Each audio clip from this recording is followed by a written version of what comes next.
Welcome to the Folktale Project. This is Dan Scholz. Today we have another story from American Fairy Tales, and this tale is the story of what happens if a little boy were to stop time. This is The Capture of Father Time. Jim was the son of a cowboy and lived on the broad plains of Arizona. His father had trained him to lasso a bronco or a young bull with perfect accuracy, and had Jim possessed the strength to back up his skill, he would have been as good a cowboy as any in all of Arizona. When he was 12 years old, he made his first visit to the east, where Uncle Charles, his father's brother, lived. Of course, Jim took his lasso with him, for he was proud of his skill in casting it and wanted to show his cousins what a cowboy could do. At first, the city boys and girls were much interested in watching Jim lasso posts and fence pickets, but they soon tired of it, and even Jim decided it was not the right sort of sport for cities. But one day, the butcher asked Jim to ride one of his horses into the country to a pasture that had been engaged, and Jim eagerly consented. He had been longing for a horseback ride, and to make it seem like old times, he took his lasso with him. He rode through the streets demurely enough, but on reaching the open country roads, his spirits broke forth in wild jubilation, and, urging the butcher's horse to full gallop, he dashed away in true cowboy fashion.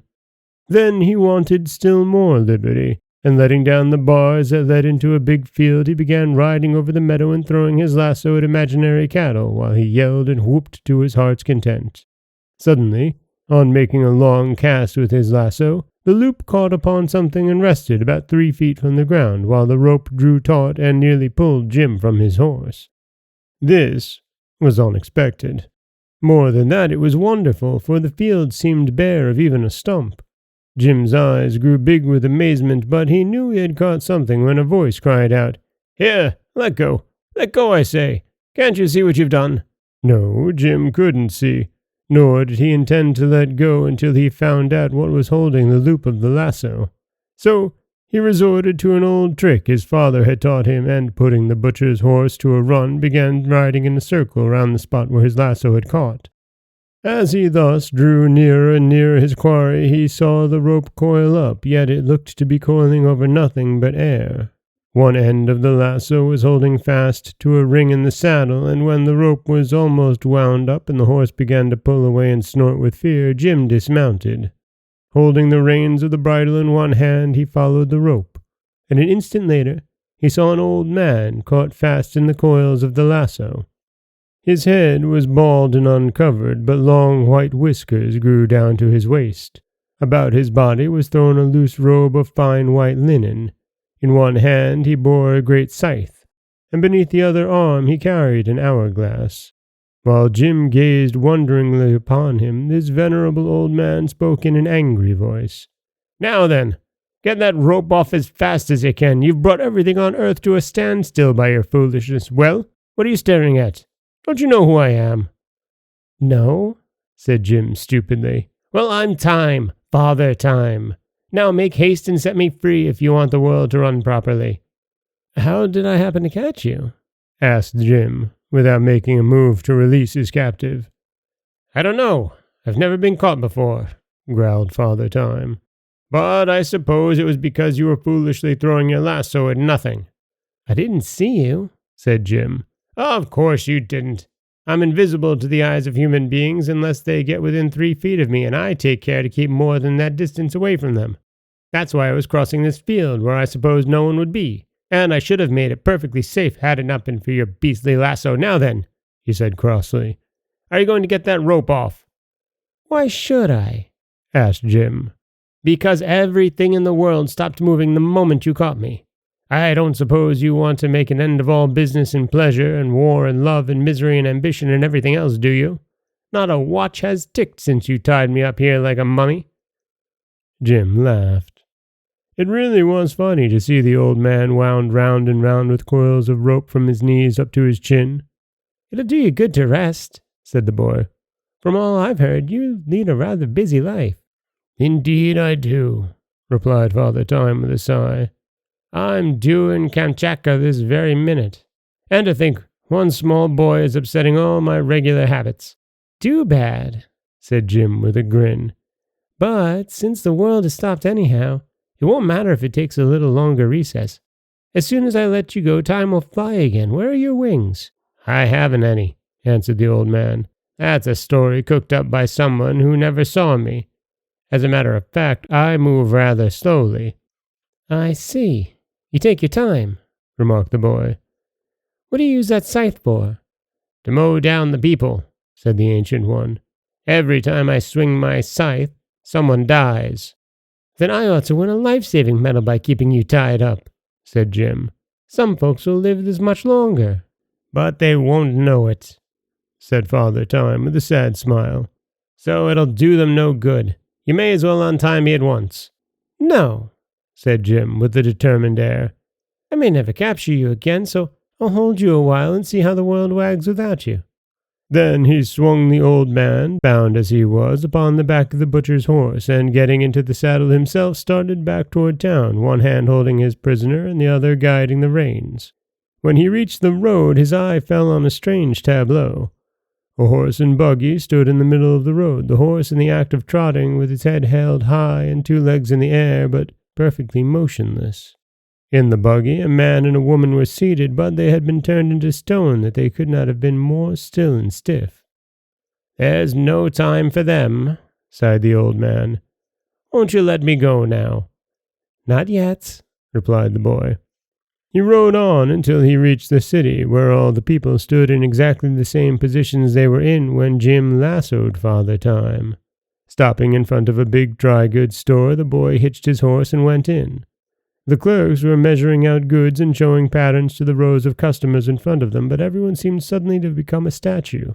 There was something very unpleasant in this scene, and a cold shiver began to run up and down Jim's back, so he hurried out again. On the edge of the sidewalk sat a poor crippled beggar holding out his hat, and beside him stood a prosperous-looking gentleman who was about to drop a penny in the beggar's hat. Jim knew that this gentleman was very rich but rather stingy, so he ventured to run his hand into the man's pocket and take out his purse, in which was a $20 gold piece. This glittering coin he put in the gentleman's fingers instead of the penny, and then restored the purse to the rich man's pocket. That donation will surprise him when he comes to life, thought the boy. He mounted the horse again and rode up the street. As he passed the shop of his friend, the butcher, he noticed several pieces of meat hanging outside. I'm afraid that meat'll spoil, he remarked. It takes time to spoil meat, answered the old man. This struck Jim as being queer, but true.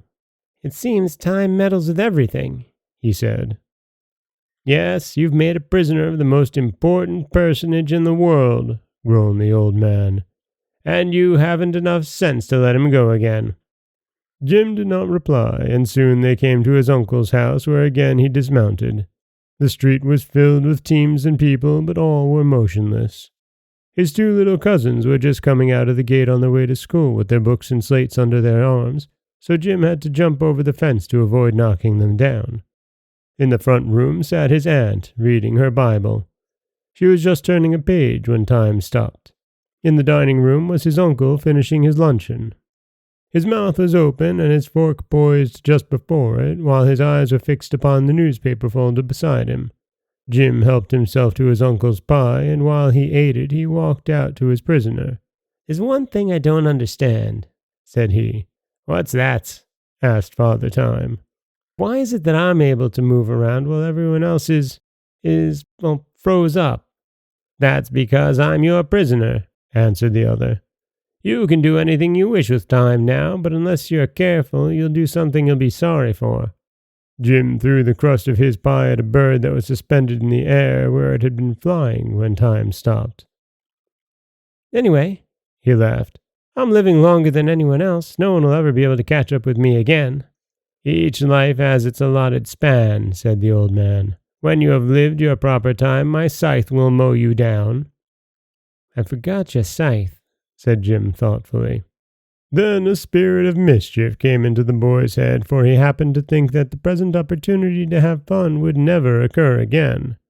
He tied Father Time to his uncle's hitching post so that he might not escape, and then he crossed the road to the corner grocery. The grocer had scolded Jim that very morning for stepping into a basket of turnips by accident. So the boy went to the back end of the grocery and turned on the faucet of the molasses barrel. "That'll make a nice mess when Time starts the molasses running all over the floor," said Jim with a laugh. A little further down the street was a barber shop, and sitting in the barber's chair, Jim saw the man that all the boys declared was the meanest man in town. He certainly did not like the boys, and the boys knew it. The barber was in the act of shampooing this person when Time was captured. Jim ran to the drugstore, and getting a bottle of mucilage, he returned and poured it over the ruffled hair of the unpopular citizen. "That'll probably surprise him when he wakes up," thought Jim. Nearby was the schoolhouse. Jim entered it and found that only a few of the pupils were assembled, but the teacher sat at his desk, stern and frowning as usual. Taking a piece of chalk, Jim marked upon the blackboard in big letters the following words: "Every scholar is requested to yell the minute he enters the room. He will also please throw his books at the teacher's head. Signed, Professor Sharp." "That ought to make a nice rumpus," murmured the mischief maker as he walked away. On the corner stood Policeman Mulligan, talking with old Miss Scrapple, the worst gossip in town, who always delighted in saying something disagreeable about her neighbors. Jim thought this opportunity was too good to lose. So he took off the policeman's cap and brass-buttoned coat and put them on Miss Scrapple, while the lady's feathered and ribboned hat he placed jauntily upon the policeman's head. The effect was so comical that the boy laughed aloud, and as a good many people were standing near the corner, Jim decided that Miss Scrapple and Officer Mulligan would create a sensation when Time started upon his travels. Then the young cowboy remembered his prisoner, and walking back to the hitching post, he came within 3 feet of it and saw Father Time still standing patiently within the coils of the lasso. He looked angry and annoyed, however, and growled out, "Well, when do you intend to release me?" "I've been thinking about that ugly scythe of yours," said Jim. "What about it?" asked Father Time. "Perhaps if I let you go, you'll swing it at me the first thing to be revenged," replied the boy. Father Time gave him a severe look, but said, "I've known boys for thousands of years, and of course I know you're mischievous and reckless. But I like boys because they grow up to be men and people my world. Now, if a man had caught me by accident, as you did, I could have scared him into letting me go instantly, but boys are harder to scare. I don't know as I blame you. I was a boy myself long ago when the world was new, but surely you've had enough fun with me by this time, and now I hope you'll show the respect that it is due to old age. Let me go, and in return I promise to forget all about my capture. The incident won't do much harm anyway, for no one will ever know that Time has halted the last 3 hours or so." "All right," said Jim cheerfully. "Since you've promised not to mow me down, I'll let you go." But he had a notion some people in the town would suspect Time had stopped when they returned to life. He carefully unwound the rope from the old man who, when he was free, at once shouldered his scythe, rearranged his white robe, and nodded farewell. The next moment he had disappeared, and with a rustle and rumble and roar of activity the world came to life again and jogged along as it always had before. Jim wound up his lasso, mounted the butcher's horse, and rode slowly down the street.